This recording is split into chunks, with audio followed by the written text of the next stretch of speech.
Assalamualaikum warahmatullahi wabarakatuh. Bismillahirrahmanirrahim. Binniyati liridha'illah wa li husuli syafaati Rasulillah sallallahu alaihi wasallam wa li qadha'i hawaijina wa hawaijikum min hawaijid dini wad dunya wal akhirah wa li futuhi qulubina wa qulubikum wa qulubihim futuh al-arifin futuh al-ulama'il amilin wassalihin wa ala ma nawaw bisalafuna as-salihun wa ila hadratin nabiyil mustafa sayyidina maulana muhammadin sallallahu alaihi wasallam wa ala alihi wa ashabihi ajma'in Sultanul Arifin Sayyidina Syekh Abdul Qadir Al-Jilani radhiyallahu an Sayyidina Syekh Abdul Hasan Ali Asyadili radhiyallahu an Masyayikhina Haji Ali Judi Haji Abdul Hamid Haji Hasan Abdul Karim Masyayikh Mu'allil Bi Abdullah Muhammad bin Qasim Asy-Syafi'i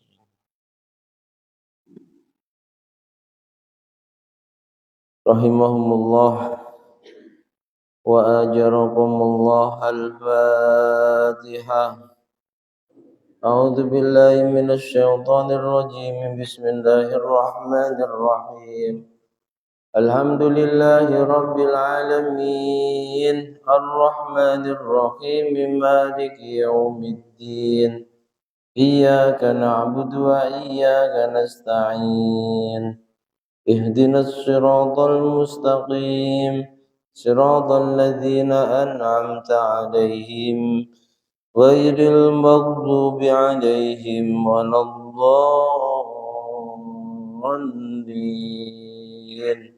Rabbi ighfirli wa liwalidayya wa lil mu'minina amin.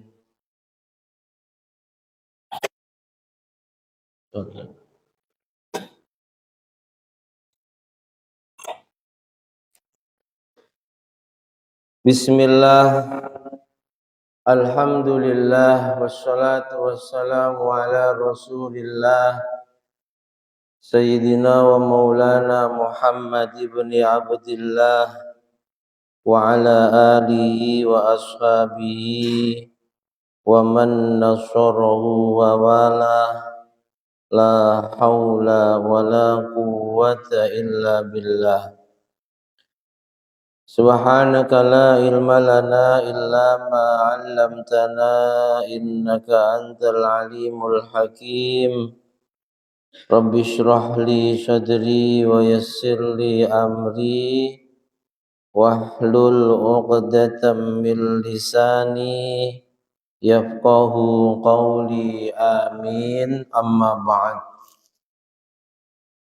Yang sangat kami hormati, kami muliakan segenap jajaran pengurus dan Dewan Kemakmuran Masjid Al-Muttaqin, terkhusus Imam Besar Masjid Al-Muttaqin, beliau Ustadz Jamal Ghaffar.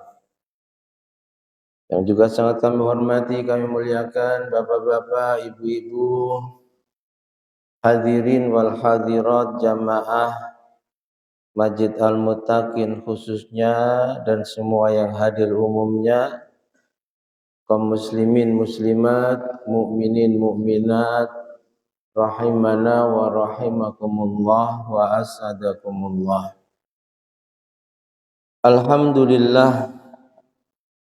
Alhamdulillahi rabbil alamin.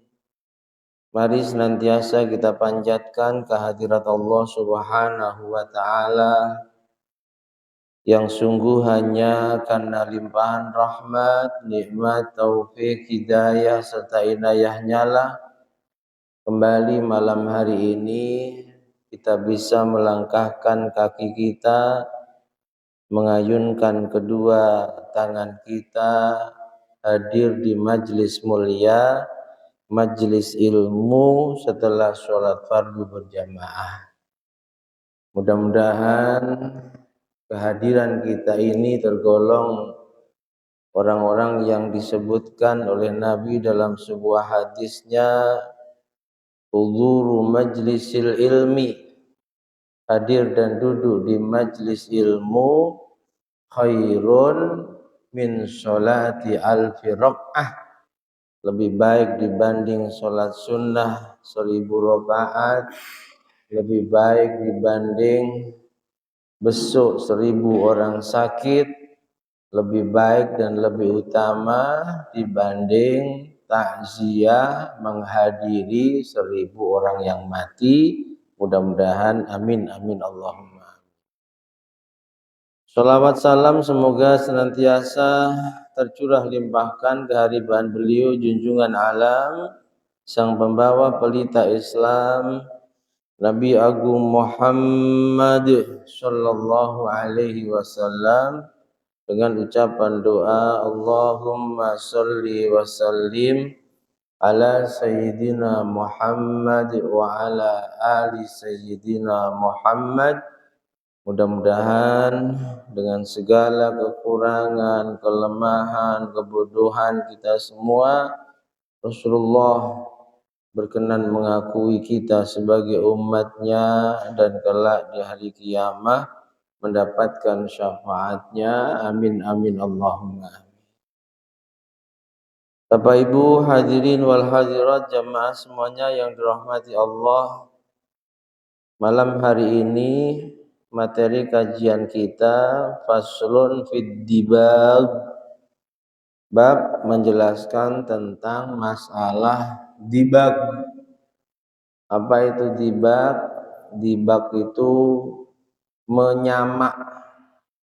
Menyamak itu menghilangkan kotoran-kotoran yang ada di kulitnya hewan, entah itu lebihan darah ataupun daging, yang sebab dengan dibag atau menyamak tersebut yang tadinya hukumnya najis, karena terkena najis bisa menjadi suci.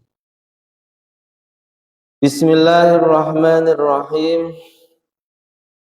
Qala al-muallif rahimahullahu ta'ala wa nafa'ana bihi wa bi ulumihi wa bi asrarihi wa bi anwarihi fid dharaini amin. Beliau Al-Imam Ahmad bin Husain bin Ahmad Al-Asfihani dalam Ghoyatut Taqribnya menjelaskan juludul maitah. Juludul maitah. Jadi ada maitah, ada mayyitah, ya. Kalau maitah itu maknanya bangke. Tapi kalau mayyitah itu maknanya mayat perempuan. Ya, ketika kita sholat jenazah, niat sholat jenazah perempuan yang benar, usolli ala hadhil mayyitati, bukan maitati, ya.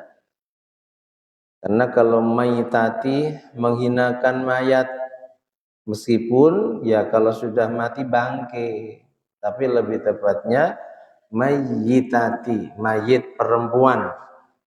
Tapi kalau kita niatnya ngucapnya kok usolli ala hadhil maitati, saya nyolati bangke ini, kayak bangke ayam saja, ya.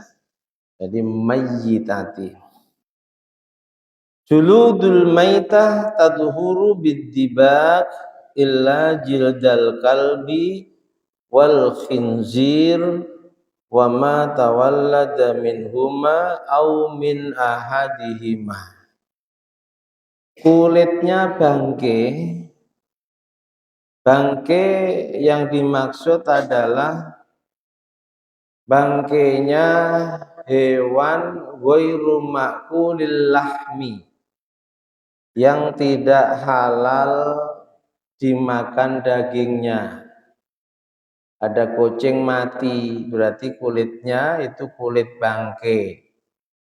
Atau hewan yang makulil lahmi, halal dimakan dagingnya, kerbau, sapi, onta, kambing. Tapi matinya tidak mati dengan cara syariat. Bisa mati karena memang faktor sakit, lalu belum sempat kita sembelih secara syariat, bangkai.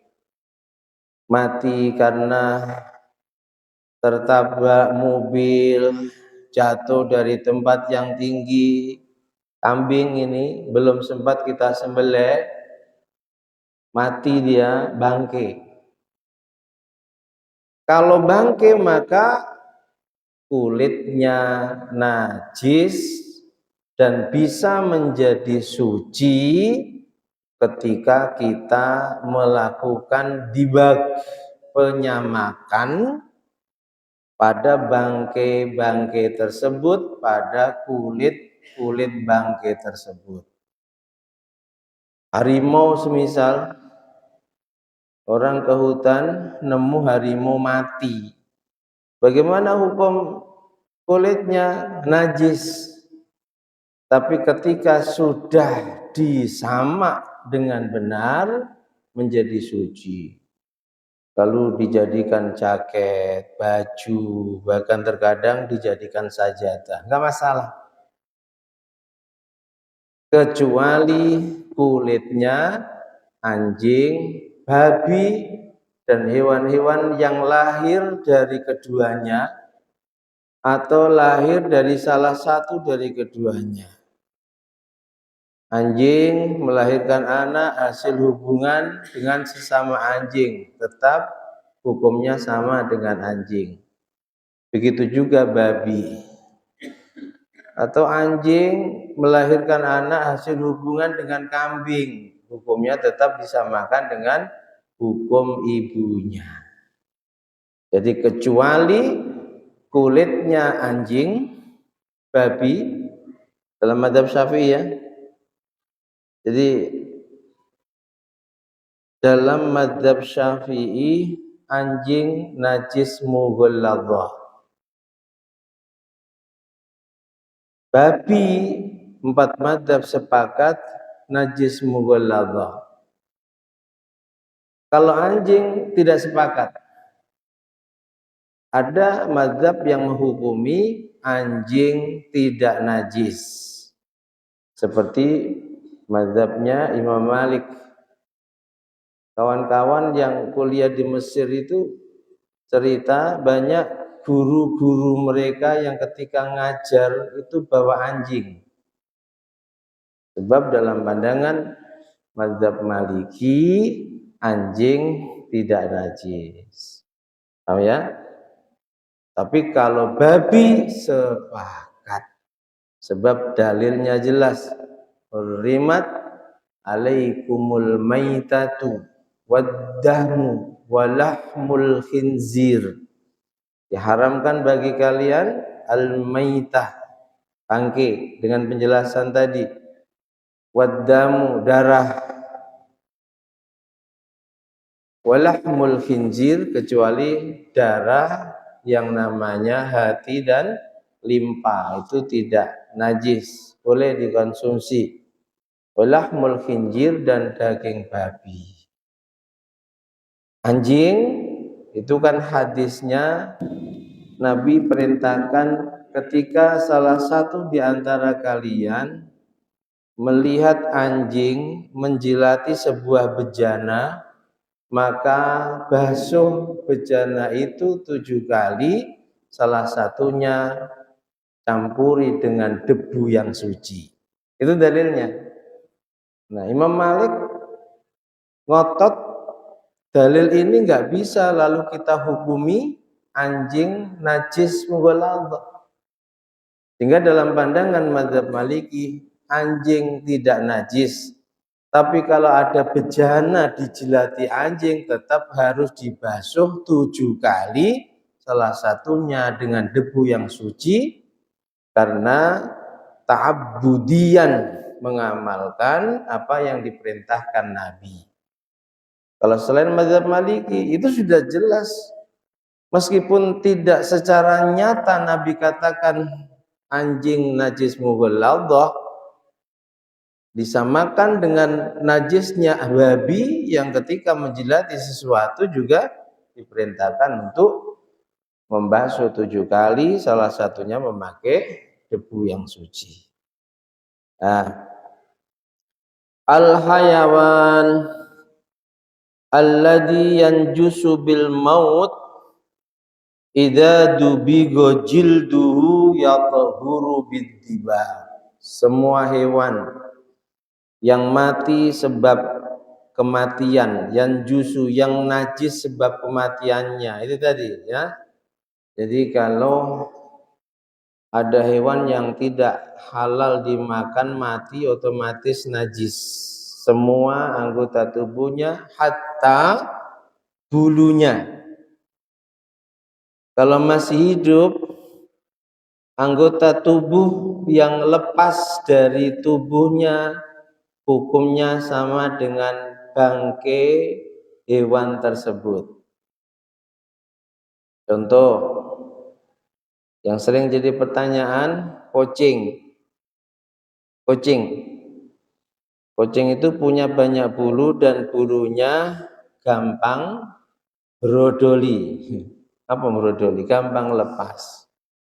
Berarti anggota tubuh kucing yang masih hidup yang terlepas dari tubuhnya itu hukumnya sama dengan bangkainya kucing.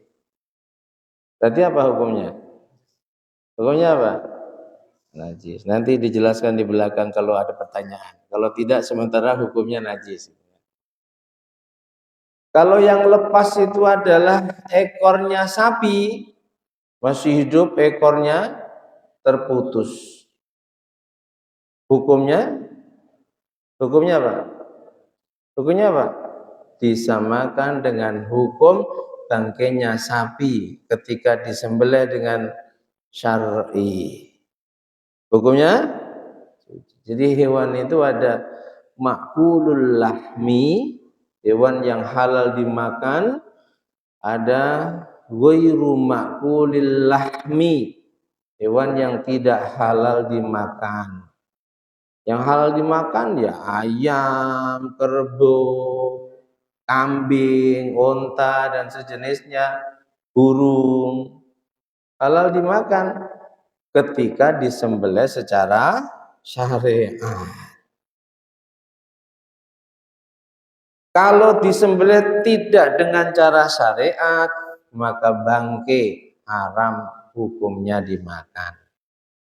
Kalau hewan itu ghairu makulil lahmi, haram dimakan, bisa jadi dia berkuku tajam, bisa jadi dia bisa hidup di dua alam.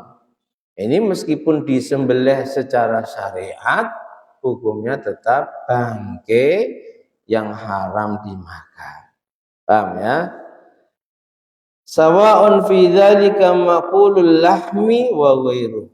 Jadi hewan ketika menjadi bangkai dan menjadi najis sebab kematiannya, maka bisa menjadi suci dengan cara disama, baik hewan itu yang halal dimakan maupun yang haram dimakan. Wal aslu fi dzalik hadisu Maimunah haitsu qala an-nabi fi syatiha. Dalil tentang masalah ini adalah hadis dari salah satu istri Nabi yang bernama Maimunah. Haitsu qala an-nabi fi syatiha, punya kambing, Nabi berkata kepadanya, lau akhadtum bihabaha faqalu innaha maitatun. Kalau kalian mengambil sebagian dari tubuh kambingmu ini, sahabat mengatakan bahwa itu hukumnya najis ya Rasulullah. Lalu Rasulullah hukumnya bangkai, najis. Rasul jelaskan, yutahhiruhul ma wal qardu. Hukumnya najis tapi bisa menjadi suci dengan cara dibersihkan pakai air dan dicampuri dengan qardu. Qardu itu semacam jenis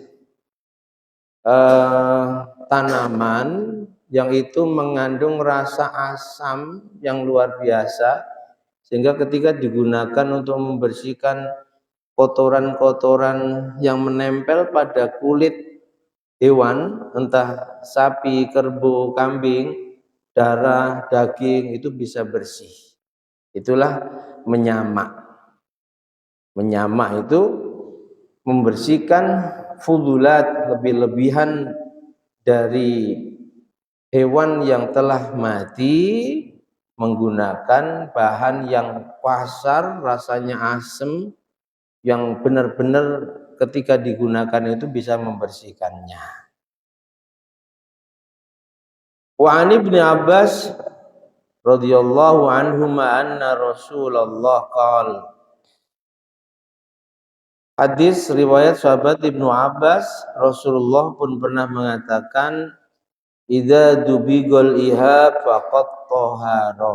Ya, kalau kulit dari bangke disamak dengan alat-alat khusus, diantaranya dengan tanaman-tanaman yang ada di sana yang sifatnya itu kasar, rasanya asam, maka dengan disama itu kata Nabi faqad tahura, menjadi suci.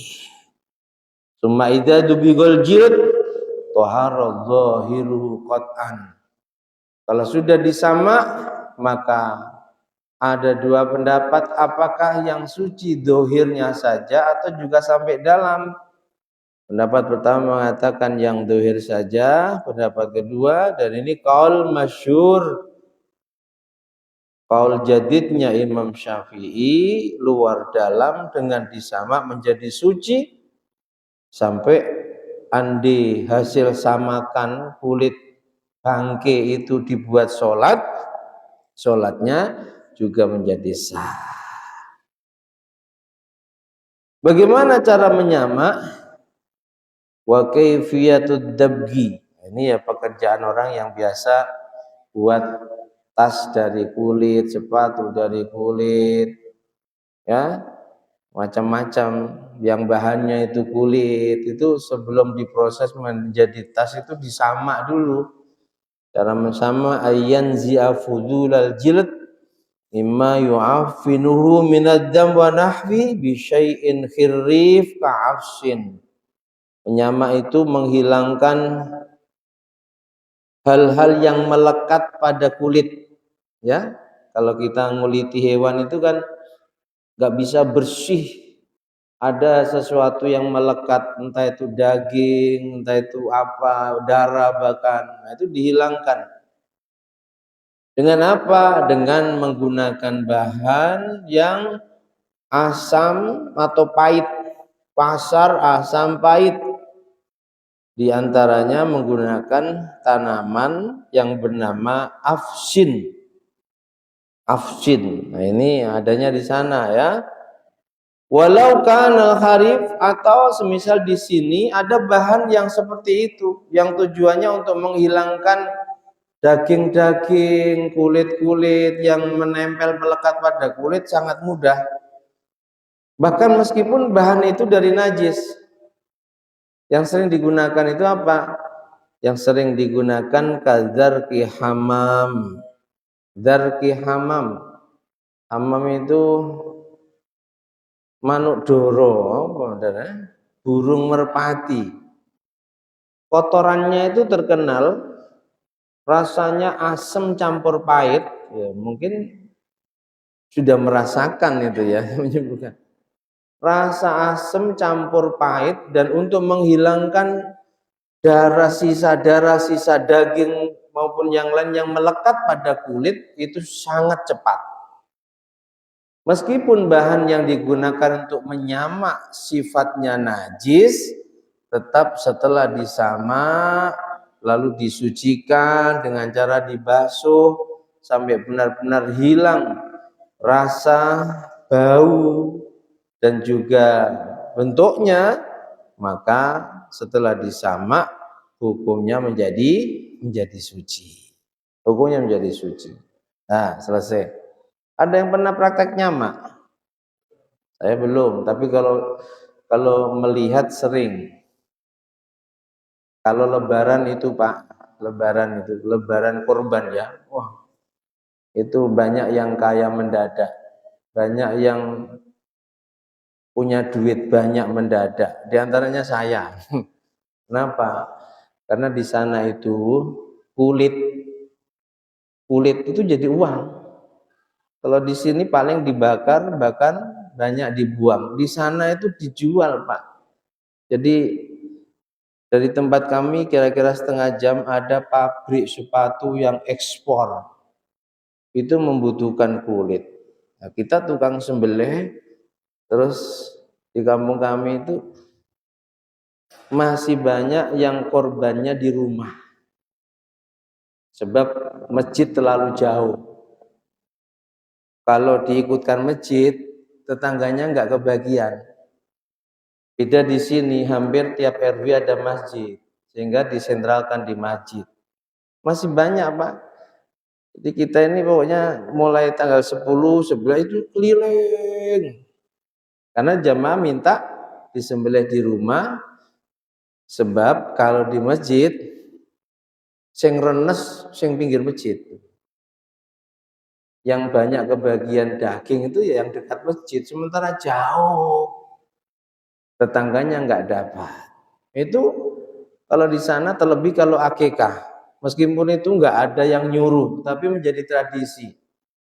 Kalau akikah itu sepertiga kambing dikasihkan pada mutin yang nyembelih, kulit semuanya dikasihkan, terus kepala semuanya dikasihkan. Nah, kulit itu jadi uang. Kalau di sini dibuang, masya Allah. Kalau di kampung kami jadi uang semua. Nah, saya biasanya setorkan ke bos itu dan sempat melihat cara nyamak. Ya memang membersihkan, terkadang dicampuri dengan kotoran burung merpati itu tadi, dan memang langsung bersih, langsung bersih. Nanti diproses, ada jadi tas, jadi sepatu, bahkan jadi jaket, macam-macam. Itu namanya nyamak, ya. Wa admul maitati wa sya'riha najsun illa sya'ral adami wa admuhu. Tulang bangke dan juga rambut atau bulunya hukumnya najis kecuali tulang dan rambutnya manusia. Yang biasa mandiin mayit itu rambutnya meskipun sudah jadi bangke, tulangnya tidak najis. Tapi kalau selain manusia, rambutnya, bulunya, tulangnya najis. Apa itu bangke? Ini yang perlu dipahami nih. Kadang nggak paham apa itu bangke, akhirnya setelah nyembelih kambing nggak berani pegang kambing. Setelah nyembelih sapi nggak berani. Bangke itu satu hewan yang mati dan tidak tergolong hewan yang halal dimakan. Bangke keseluruhan tubuhnya. Kucing mati bangke. Apalagi yang tidak halal dimakan. Selain kucing apa yang berkeliaran di kita? Hah? Tikus. Yang agak besar sedikit. Kucing ya. Kucing mati bangke. Paham ya? Kambing mati dilihat dia bangke yang najis bulunya, dagingnya, atau tidak tergantung matinya kenapa. Kalau hewan-hewan yang halal dimakan kalau matinya dengan cara syariat maka tidak menjadi najis anggota tubuhnya. Paham ya? Tapi kalau matinya tidak secara syariat, mati sendiri, faktor U atau sakit, nggak sempat disembelih, bangke.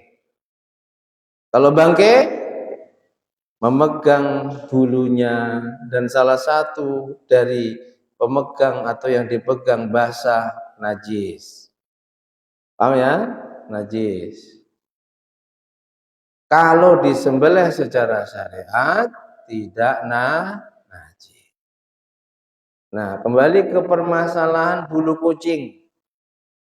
Kaidahnya setiap anggota tubuh hewan yang lepas dari tubuhnya saat hewan itu masih hidup, maka hukumnya sama dengan bangkainya.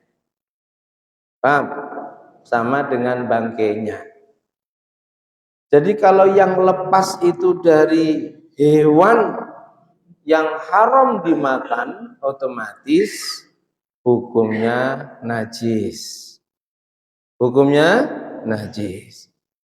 Berarti bulu kucing yang sering lepas ada di kursi, bahkan terkadang di masjid yang kurang open pengurusnya, kucing tetangga masuk masjid, kucing yang bulunya banyak itu sehingga tercecer bulunya, hukumnya najis. Nanti gimana? Ya najis. Cuma najis itu ada yang ma'fuun anhu, najis yang dima'fu, ada yang ghairu ma'fuwin anhu, najis tidak dima'fu. Artinya dima'fu itu bagaimana? Tetap hukumnya najis, tapi dimaafkan. Dan itu contohnya banyak. Darah yang keluar dari luka kita, itu kalau sedikit dima'fu. Kita sholat, tubuh kita penuh darah, asal itu sedikit, tetap najis, tapi dima'fu, sehingga kita sholat dengan darah yang ada di tubuh kita, sholat kita sah. Padahal syarat sholat itu pakaian, tubuh, tempat harus suci dari najis. Najis apa? Najis yang tidak dima'fu. Ada kotoran semisal pas sholat. Jadi imam pula cicak kurang ngajar, pok gitu. Punggungnya Pak Jamal ada tai cicak dan tainya besar. Pak Haji di belakangnya pas begini nampak. Gimana Pak Haji? Gimana kalau kita sholat lalu ternyata kita yakini imam kita sholatnya nggak sah sebab bawa najis? Apakah tetap lanjut ikut uji sampai salam? Atau kita batalkan? Atau gimana? Gimana Bu? Gimana Pak Haji? Lanjutkan. Diganti. Apa namanya? Wajib mufarokoh.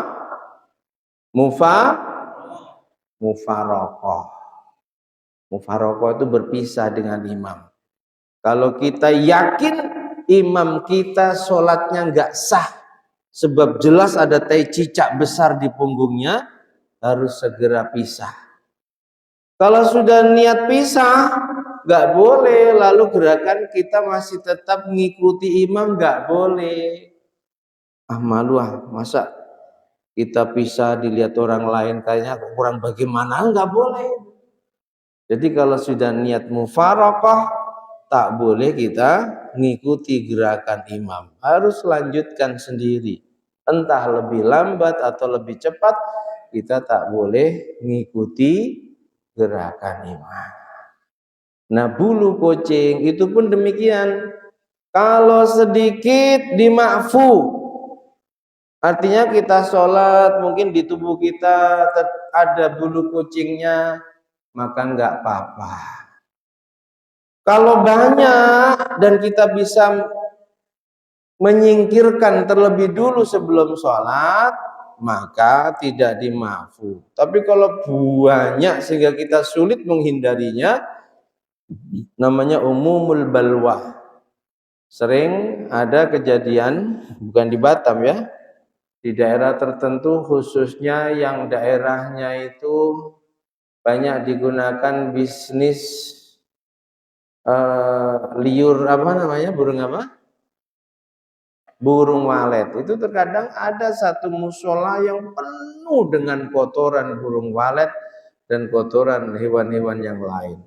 Dibersihkan ada lagi, dibersihkan ada lagi. Maka najis tetap najis, tapi karena sulit al-ikhtiraz, menghindarkan diri dari najis itu, silakan. Sholat di atas najis silakan. Kalau memang benar-benar sulit menghindarinya. Paham ya? Bulu kucing najis, tapi najisnya najis yang dimaafu. Paham ya? Dimaafu untuk sholat. Gak boleh juga kita mau minum, lalu mungkin biar rasanya kayak gimana, ambil bulu kucing diminum, nah itu haram. Dimaafunya tetap untuk sholat. Artinya kita sholat, lalu ada bulu kucing yang nempel, apalagi yang suka kucing, yang suka ngemban kucing, kan ada tuh ibu-ibu tuh ya, bapak-bapak ada. Jangan-jangan Ustaz Jamal. Terkadang itu pasti bulunya itu nempel di tubuh. Gimana? Langsung sholat saja. Bersihkan semampunya. Najis, najis. Karena hukum anggota tubuh yang terlepas dari hewan yang masih hidup, ini hukumnya sama dengan bangkainya. Kalau itu terlepas dari hewan yang tidak halal dimakan, otomatis najis. Kalau itu terlepas dari hewan yang halal dimakan, otomatis tidak najis. Paham ya? Nah, ini Bapak Ibu bab tentang masalah nyimak dan juga hukum tulang bangkai serta rambut dan bulunya. Semua najis kecuali apa?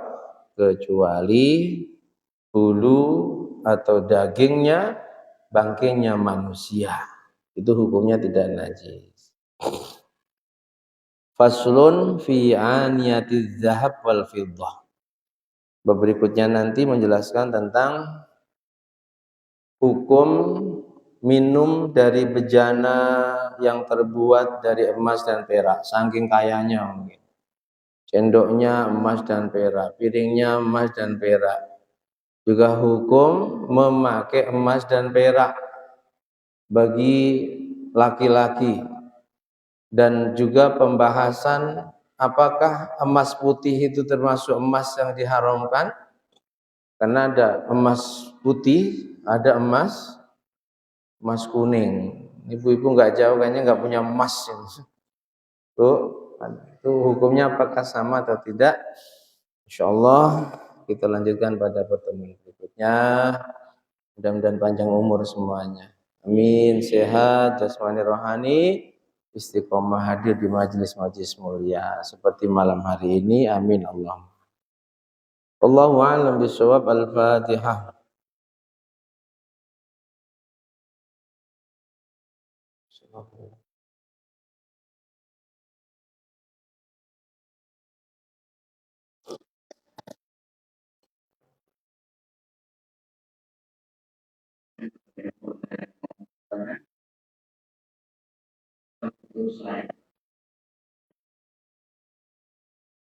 Silakan. Assalamualaikum warahmatullahi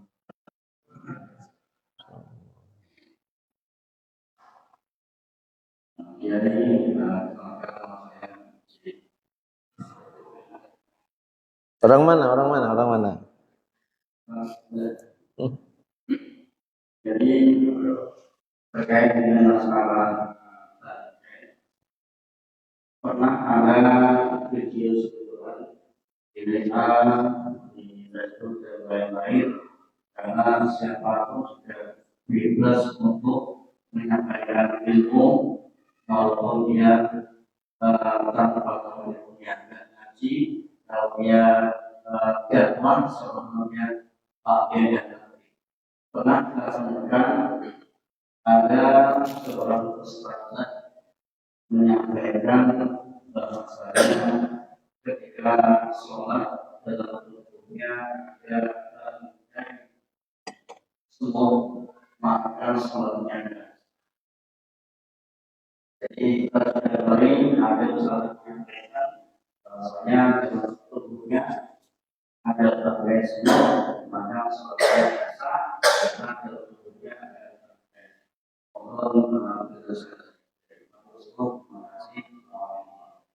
Alam. Bangkai semut najis gak? Hah? Bangkai semut. Bangkai semut najis gak?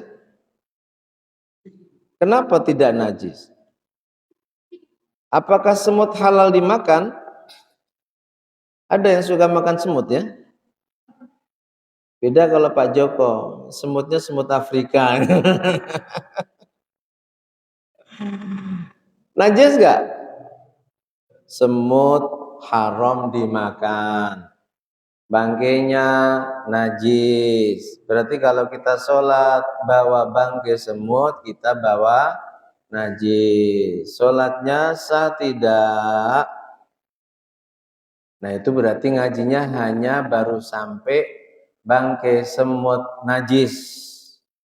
Kalau diteruskan, najis itu ada najis yang ma'fuun anhu, najis yang diampuni, ada najis yang ghairu ma'fuwin anhu, najis yang tidak diampuni.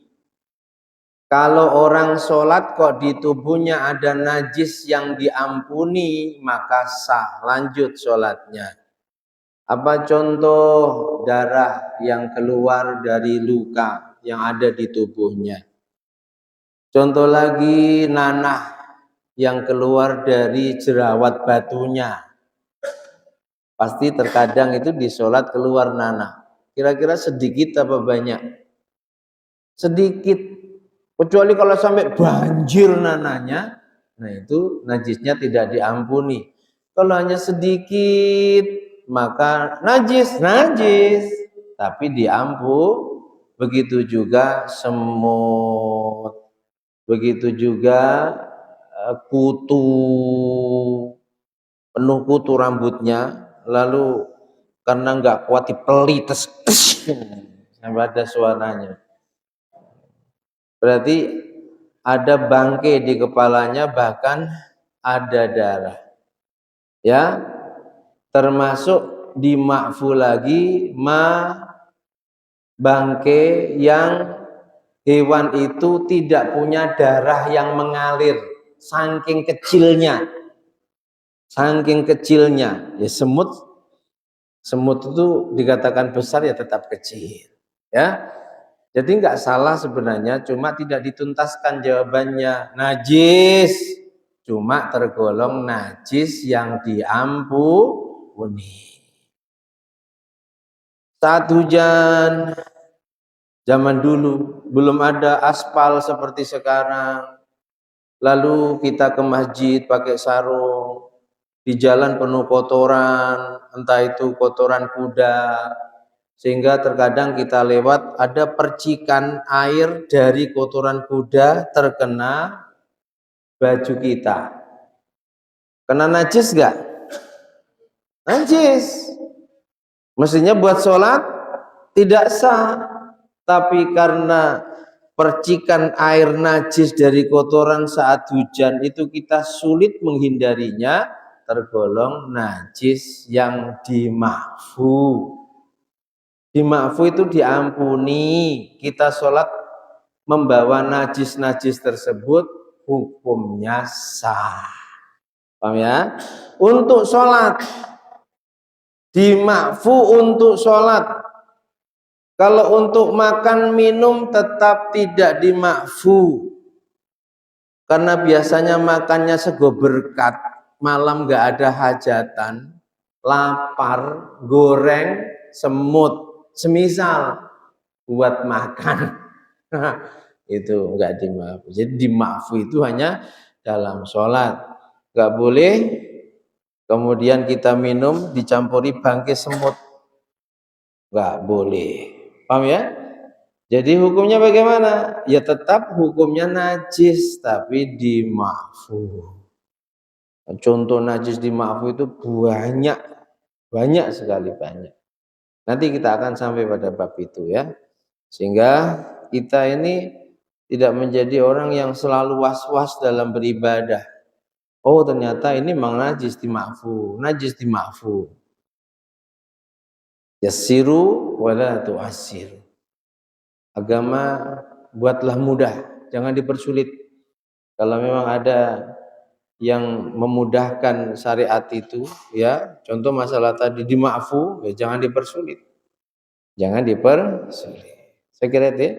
Jadi tetap itu bangke, najis, tapi karena saking kecilnya darah pun tak mengalir atau tidak pada tubuh semut yang begitu kecil, itu najis yang dimaafu.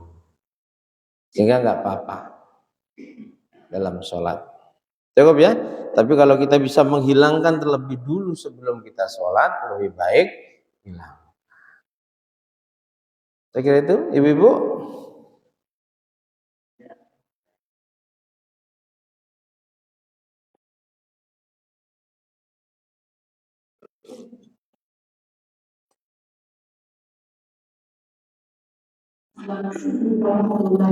Waalaikumsalam warahmatullahi wabarakatuh. Saya sudah menjadi orang tua mengatakan selama 2 kali dan berusaha berdoa semoga almarhum Tuhan dalam diri saya. Tapi beliau tidak pernah hadir. Ada beberapa orang mengatakan bahwa yang orang Tuhan dalam kita berarti orang tua kita itu sebenarnya dan mereka yang tidak hadir dalam dirinya itu berarti orang tua tidak hadir dulu. Bacaannya Ustaz. Assalamualaikum warahmatullahi wabarakatuh. Waalaikumsalam warahmatullahi wabarakatuh. Anak itu wajib berbakti kepada kedua orang tua, baik ketika orang tua itu masih hidup maupun sudah meninggal. Ketika masih hidup pergauli dengan baik. Kalau minta dibelikan baju mampu belikan, minta dibelikan makanan yang enak kita mampu belikan. Pergauli dengan baik. Kalau sudah meninggal, tetap kita wajib berbakti dengan cara selalu mendoakannya. Atau dengan cara menghadiahkan pahala kebaikan kita kepadanya. Entah seperti tadi yang ibu lakukan, membaca Quran sampai khatam berkali-kali, hadiahkan. Orang tua ini Bapak Ibu yang perlu dipahami, ketika dalam dalil itu berarti Quran hadis, disebut orang tua yang kita diwajibkan berbuat baik padanya dan kita dilarang, diharamkan durhaka padanya. Al-Imam Al-Ghazali dalam Ihya-nya menjelaskan orang tua itu ada 3. Ada berapa? 3. Yang pertama, man walladaka, orang yang telah melahirkanmu, ayah ibu kandungmu, itu orang tua. Yang kedua, man angkahaka, orang yang telah menikahkan anaknya denganmu. Siapa? Ayah ibu mertua. Yang ketiga, man allamaka, dia bukan ayah ibu kandungmu, dia juga bukan ayah ibu mertuamu, tapi lewat dialah Allah kasih ilmu padamu. Guru-guru kita.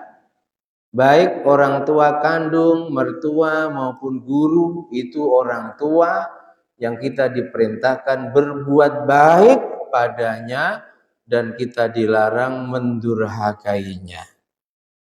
Banyak orang yang dengan gurunya baik, orang tua kandungnya baik, dengan mertua ceker-cekeran, tengkar melulu. Banyak orang yang dengan orang tua kandung baik, mertua kandung, dengan gurunya nggak baik, hubungannya nggak baik, bahkan menghinakan gurunya. Atau dengan gurunya baik, mertuanya, dengan orang tuanya nggak pernah baik. Makanya guru kami ketika menyampaikan hadis ini, beliau dalam rangka agar kita berhati-hati ya. Orang itu ada yang kualat sebab orang tua kandungnya, ada yang kualat sebab mertuanya, juga banyak yang kualat sebab gurunya. Paham sampai di sini? Terus kita melakukan kebaikan tujuannya agar mimpi berjumpa dengan orang tua kita. Bu, kecuali Rasulullah, setan bisa menyerupainya. Paham? Kecuali Rasulullah. Kalau ada orang mimpi jumpa Rasul, pasti itu benar Rasulullah. Dengan ciri-ciri yang ada di dalam kitab-kitab syama'il, kitab-kitab yang membicarakan bentuk fisiknya Rasulullah. Tapi kalau selain Rasulullah, meskipun itu guru kita, bapak ibu kandung kita, belum tentu itu mereka. Karena setan bisa ngimbo-ngimbo. Apa ngimbo-ngimbo? Menyerupai. Setan, iblis, jin, malaikat itu dikasih kelebihan oleh Allah bisa tasyakul. Tasyakul itu mancolo putro, mancolo putri. Pengen jadi apapun bisa. Pengen jadi laki perempuan bisa. Manusia yang nggak bisa, kecuali mereka yang katanya punya ilmu tertentu bisa mancolo putro, mancolo putri. Kalau memang mimpi jumpa ayah ibu dan mimpinya baik, artinya ayah ibu nasihati kita. Mungkin kita yang sholatnya belum disiplin, ayah ibu kita nasihati supaya disiplin. Zakatnya belum disiplin, agar kita zakatnya disiplin. Atau mungkin ayah ibu kita dulu pernah punya nadar, sampai mati belum dikerjakan, lalu pesan, aku dulu nadar nyumbang 1 juta ke Al-Muttaqin. Ya nggak apa-apa dilaksanakan. Tapi kalau meskipun yang hadir dalam mimpi kita itu orang tua kandung kita memerintahkan agar kita meninggalkan syariat, nak, sudah nggak usah sholat, sudah nggak usah sholat, kamu ini sudah di makam yang nggak perlu sholat, yang penting kamu ingat Allah.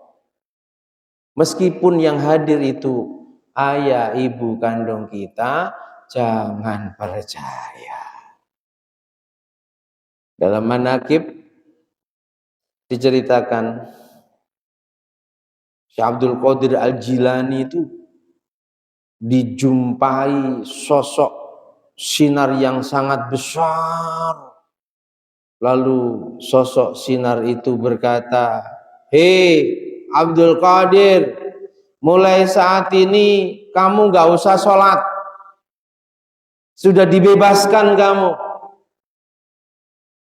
Kanjeng Syekh karena memang kekasihnya Allah, selalu dibawa bimbingan dan petunjuk Allah, mengatakan, "Ikhsa ya la'in, kurang ajar kamu, hei makhluk terlaknat, mampus kamu." Langsung hilang sinar itu menjadi asap. Dan itu disaksikan banyak santrinya. Lalu ada suara, "Abdul Qadir, ketahuilah sebelum aku menggoda kamu, lebih dari 30 ahli torekoh sepertimu, mereka ngamalkan perintahku, sudah ninggalkan syariat." Hebat kamu Abdul Qadir. Nggak kagum dengan penampilanku berupa sinar dan suara yang menggema. Hebat kamu. Akhirnya santrinya yang melihat kejadian itu bertanya, ya Syekh, kok engkau tahu bahwa itu setan, bukan malaikat? Karena memang Syekh Abdul Qadir ini ulama. Jawab beliau, ya kalau itu petunjuk yang benar dari Allah, entah lewat makhluknya malaikat, rijalul ghaib atau yang lain, gak mungkin memerintahkan aku untuk meninggalkan syariat, sebab innallaha la ya'muru bil fahsya. Allah gak pernah merintahkan kita melakukan perbuatan yang keji dan mungkar. Gitu ya. Jadi kalau saya sih nggak pernah mimpi supaya jumpa dengan bapak ibu, itu nggak pernah. Meskipun terkadang juga mimpi ya. Ya, mimpi. Jadi tadi kalau memang jumpa, mimpinya nasihati kita jaga sholat, alhamdulillah. Tapi kalau dalam mimpi sudah memerintahkan kita yang aneh-aneh, akhirnya kita turuti, sementara itu bisa jadi setan yang mau menggelincirkan kita. Nanti, wah, kena ini. Setan bilang kena ini. Besoknya lagi tidur mimpi, diperintahkan yang lebih parah lagi. Sampai ada kejadian, sama namanya yang makan manusia itu Sumanto. Ada kejadian yang kurang lebih seperti Sumanto. Berdasarkan apa? Berdasarkan mimpi. Dia percaya bahwa yang ngasih perintah dalam mimpinya itu adalah orang hebat, benar dan lain sebagainya. Itu bahayanya, Bu. Paham ya? Cukup doakan saja.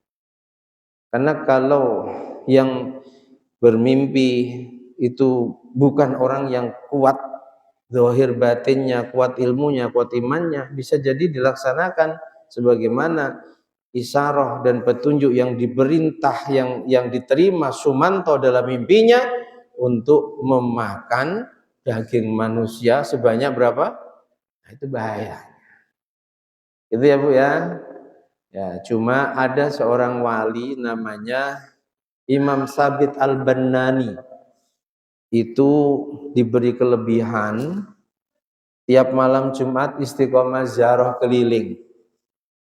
Dan di tengah beliau zikir, antara sadar dan tidak, banyak ahli kubur yang mendatanginya, lalu minta tolong, ya Syekh, tolong ingatkan anakku Jamal Gopar, sudah lama nggak pernah ziarah aku, juga nggak pernah menghadiahkan pahala sedekahnya untukku, tolong ingatkan. Kalau nanti dia nggak ngaku bahwa yang merintahkan ini aku ibunya, coba ingatkan, dulu kamu pernah dikasih uang ibumu sejumlah ini, jam segini di sini. Itu Sabit Al-Bannani. Dia tinggal di samping Masjid Al-Mutakin, contoh. Nanti Imam Sabit Al-Bannani datangi Jamal Gopar, lalu disampaikan, bukan ibuku itu. Lalu dijelaskan secara detail, kamu masih ingat ibumu pernah ke Batam, lalu ninggalkan duit 20 juta, dikasihkan di dompetmu, udah gak bisa ngelah itu. Baru nangis. Itu Imam Sabit Al-Bannani. Wali yang karomahnya sering jadi kayak tukang pos, nyampaikan pesan orang-orang yang sudah meninggal pada anak-anak. Itu ya Bu ya.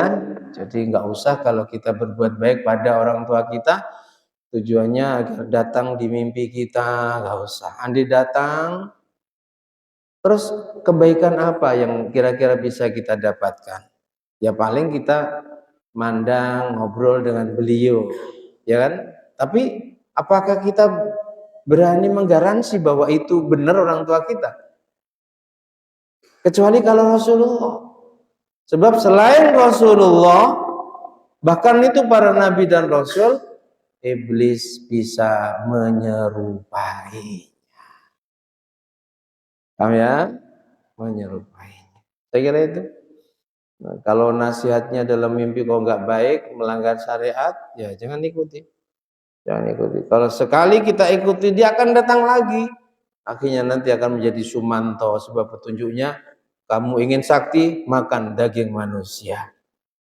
Kamu ingin sakti, harus begini, begini, begini, dan seterusnya. Cukup ya? Ibu yang nanya tadi? Cukup ya? Baca Quran aja dia. Dari Pak Kami yang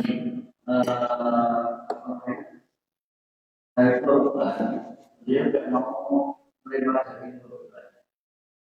Alasannya daging korban masih ada darah. Sayangnya bagaimana jika seandainya ada darah di daging korban itu masih menempel dan kemudian apakah itu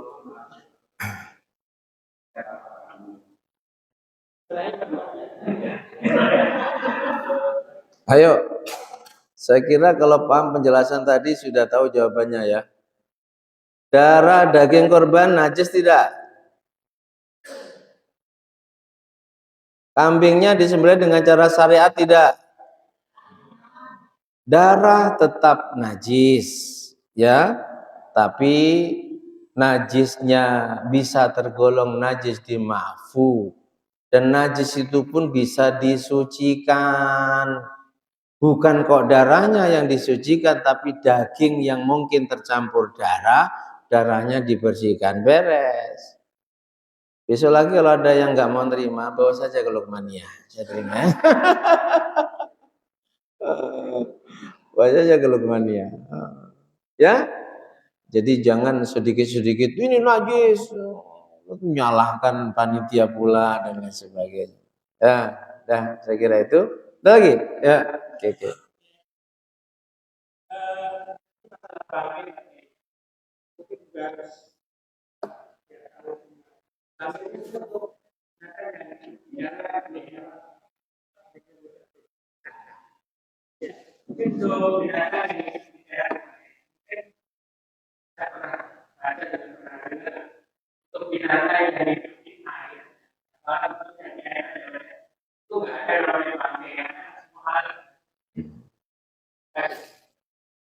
Bangkai haram kecuali bangkainya ikan dan belalang.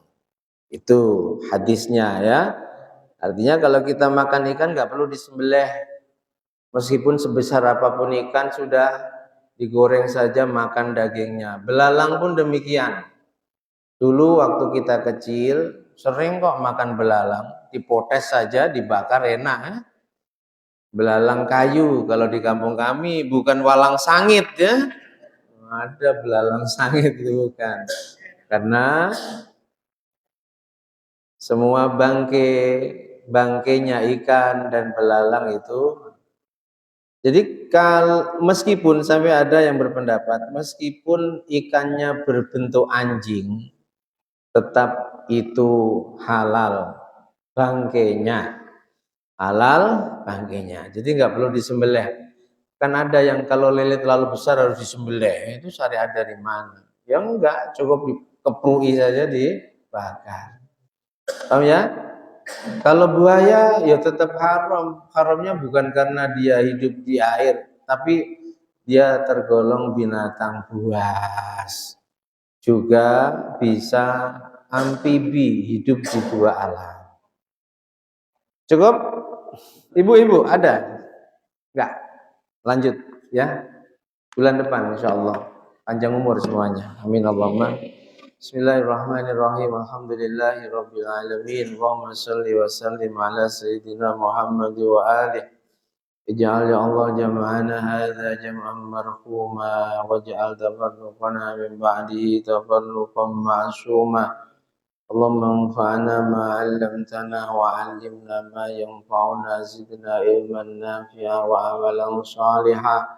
Allahumma arinal haqqa haqqan warzuqna ittiba'ah وارنا الباطل باطلا وارزقنا اجتنابه اللهم اجعلنا من اهل الاستقامه اللهم اجعلنا يا الله من اهل الاستقامه وارزقنا حسن الخاتمه وسع علينا رزقنا وعتق علينا خلقه وصلى الله على سيدنا محمد واله وصحبه وسلم الحمد لله رب العالمين. بسم الله الرحمن الرحيم. والعصر إن الإنسان لفي خسر إلا الذين آمنوا وعملوا الصالحات وتواصوا بالحق وتواصوا بالصبر. سبحانك اللهم وبحمدك أشهد أن لا إله إلا أنت أستغفرك وأتوب إليك. سبحان الله وبحمده عدد خلق ورضا نفسي وزنة عرشي ومداد كلماته. سبحان الله وبحمده عدد خلقي ورضا نفسي وزنة عرشي ومداد كلماته.